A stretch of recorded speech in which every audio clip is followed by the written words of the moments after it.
well as tri-zone automatic climate control. Now with the new styling of the Avalon, they changed the grille a little bit. It's now a little bit bigger, and they also changed the turn signals as well. It certainly looks a lot more like the new Camry, in my opinion. Now here goes the key fob design for the vehicle. It's your typical Toyota smart key. You have your remote keyless entry, your lock, unlock. To release your trunk is right here, and then you have your panic button.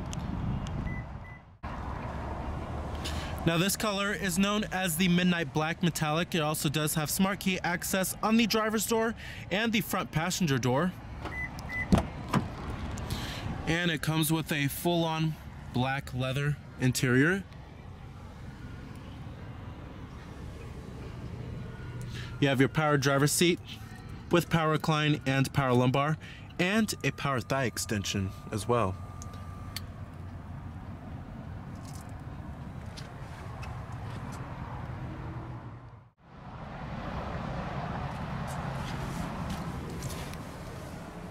All right, now stepping on inside of the Avalon here. It's a very nice place to spend your time. Plenty of room for the front occupants. Have plenty of headroom and plenty of leg room. And this cabin just oozes quality with nice stitching everywhere on the dashboard, and everything where you touch is pretty much going to be soft touch materials. But it's a very stylish and elegant looking cabin. Pretty lavish too. Now you do have push button ignition. Just put your foot on the brake and hit the button to start.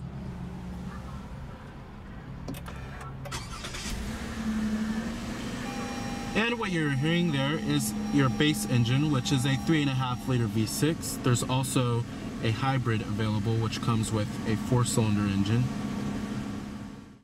Full leather wrapped steering wheel. Coming to your transmission, you have a 6-speed automatic. If you do get the hybrid model of the Avalon, you do get a CVT automatic. We also do have manual shiftability and paddle shifters, which is nice. When you put the vehicle into reverse, it tilts down the mirrors and it displays your rear view camera with guidance lines and trajectory. And we also do have rear cross traffic alert. And I'm going to go ahead and turn on the lights. They are automatic, of course, and the hazards as well. All windows are fully automatic in the Avalon. Let's go ahead and pop up the hood, check out the engine bay. Heated exterior mirrors with side turn signal indicators, and you also do have blind spot detection. Now, if you didn't know, the current generation Avalon is also based off of the Lexus ES. They share the same platform together.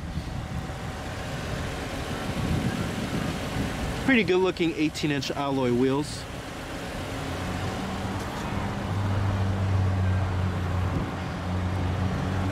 Coming up front, you have HID headlights with LED daytime running lights.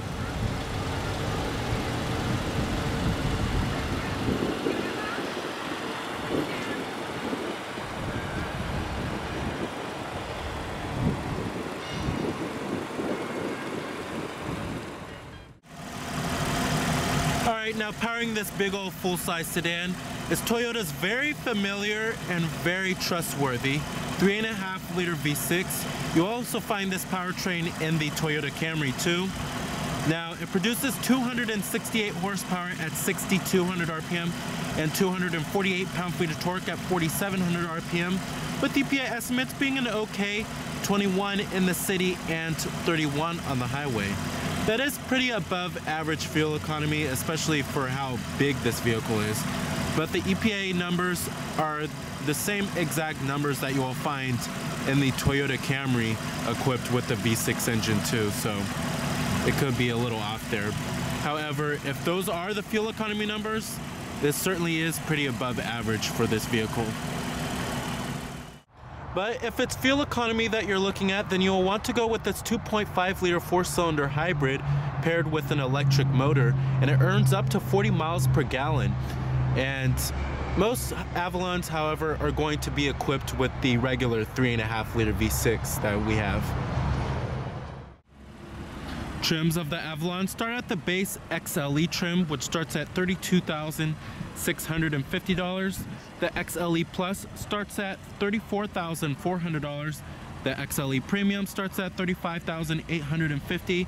The Touring starts at $37,050. And then the top of the line Limited starts at $40,450. Competitors for the Avalon, you have the vehicles in the full-size sedan class. This includes the likes of the Chevrolet Impala, Dodge Charger, Ford Taurus, Chrysler 300, as well as the Nissan Maxima, Hyundai Azera, and the Kia Cadenza.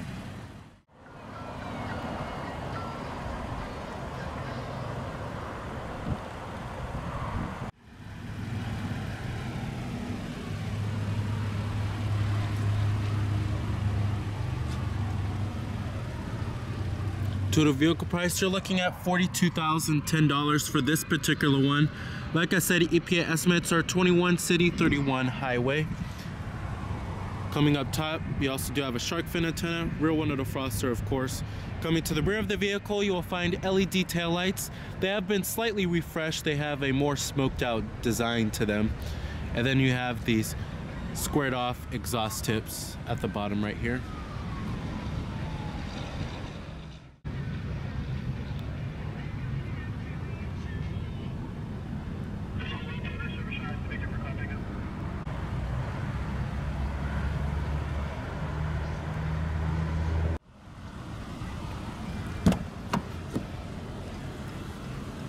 All of your basic powered features: power windows, power door locks, power mirrors, memory seat settings for 2 people, chrome interior door handles.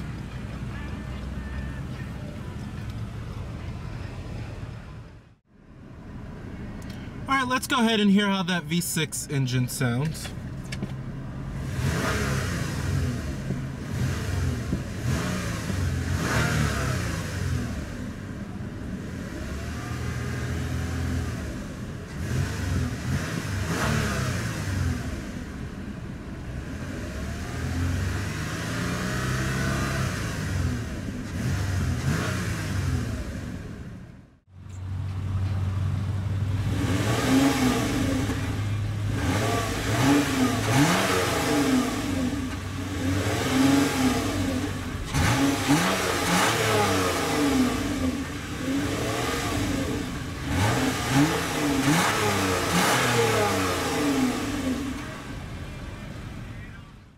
Now, build quality and materials are quite impressive inside of the Avalon here, and certainly have a Lexus-like level of quality. Now, if you are looking at the Lexus ES, the Avalon certainly makes a great alternative to that vehicle, and you will find nice stitching everywhere inside of here, soft touch materials on the mid door panel, upper door panel, armrest, dashboard, everywhere you pretty much touch is going to be soft to the touch.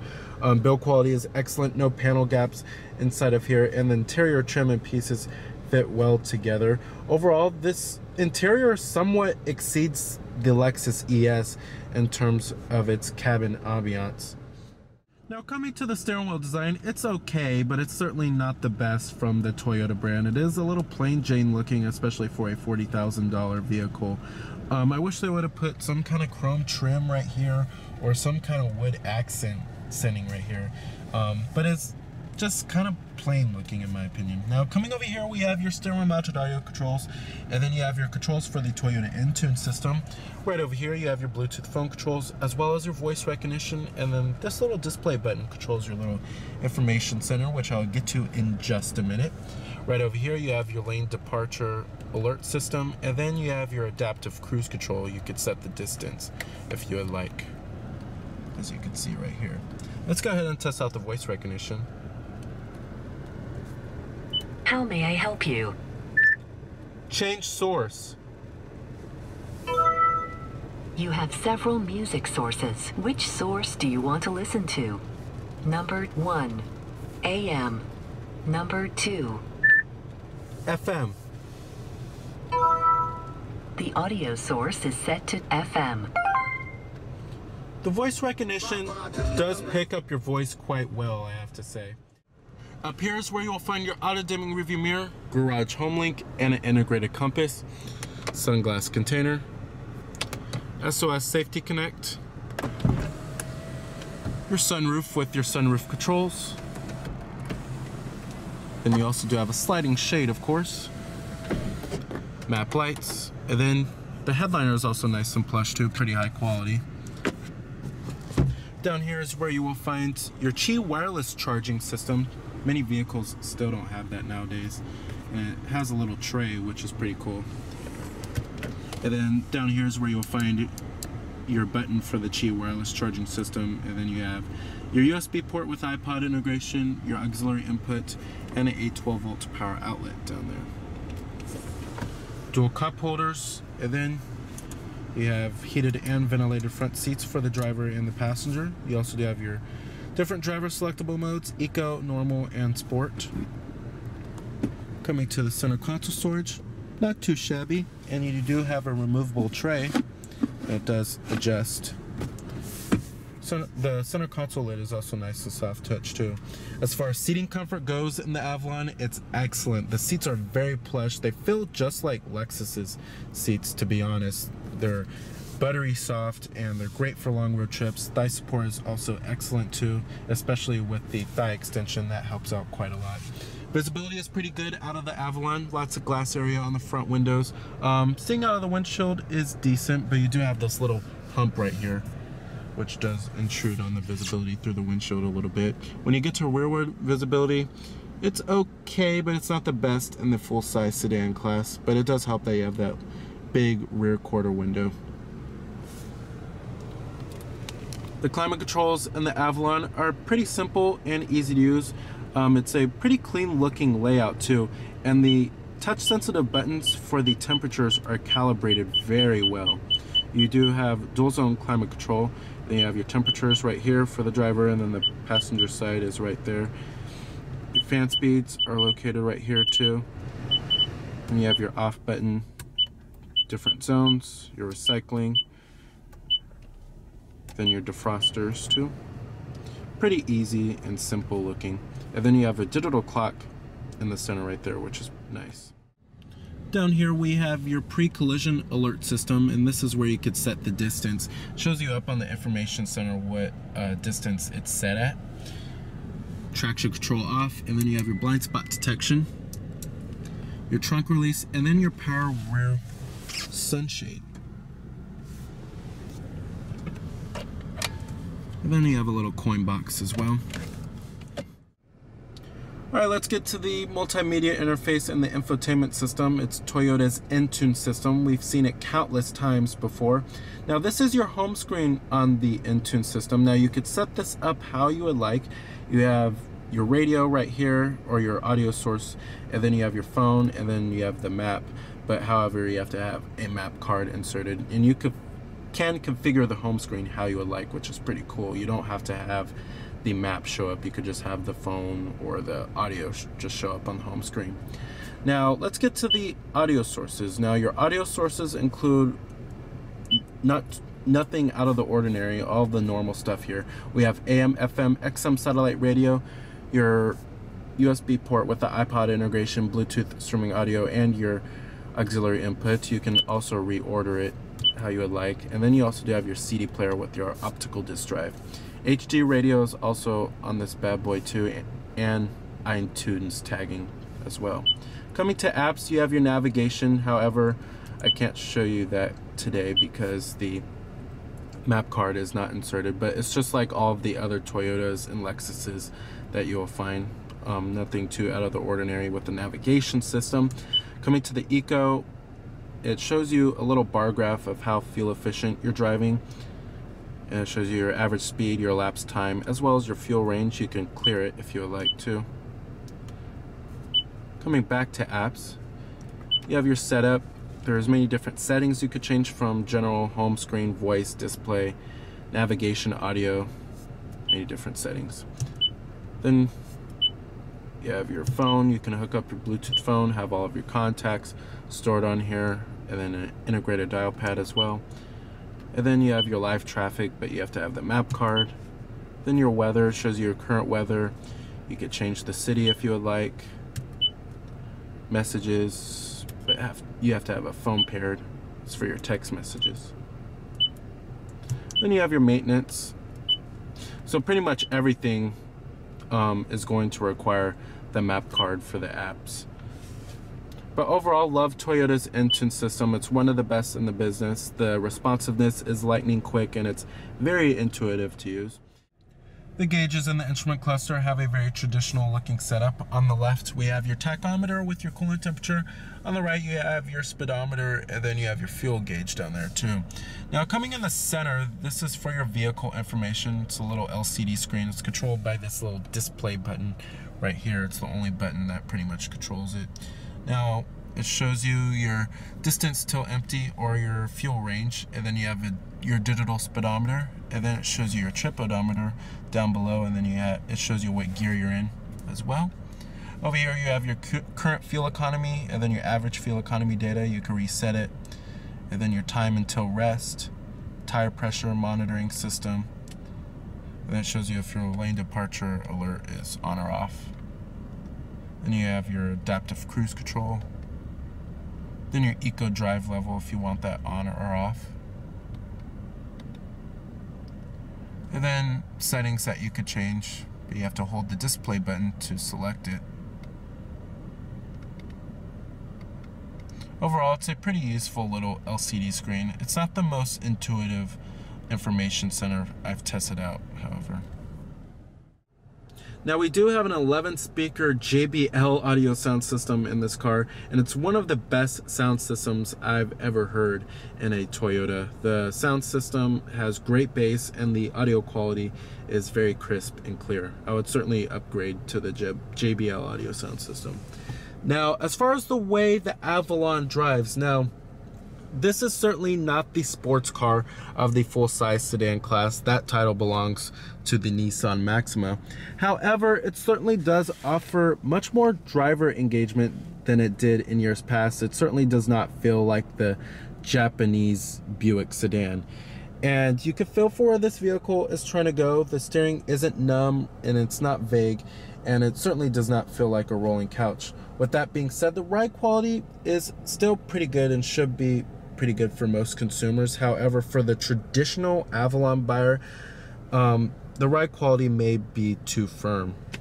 However, I think the Avalon certainly has a pretty good balance between good ride comfort and pretty good handling too. All right, and I'm gonna go ahead and shut down the vehicle. Let's go ahead and check out the rest of the car. Build quality and materials do follow through in the rear of the Avalon. You still have nice stitching everywhere and soft touch panels too. Now, sitting back here in the Avalon, it's a very comfortable experience. The seats are very comfortable, still nice and plush, just like the front seats. And I would certainly take a long road trip on this vehicle, especially in the back of the Avalon here. The rear headrests are also adjustable, except for this one, the middle seat. Now, 3 adults should certainly feel very comfortable back here. There's plenty of space and room. And you also do have your rear center armrest with cup holders. And then you have a ski trunk pass-through right there. And then you have your dual map pockets, rear air vents, and then you have automatic climate control back here, which is nice. And then you have heated seats for the left side as well as the right side. And then down there is where you will find a 12-volt power outlet.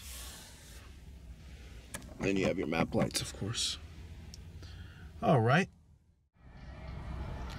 Now the Avalon does have a pretty large trunk, I have to say. However, if you do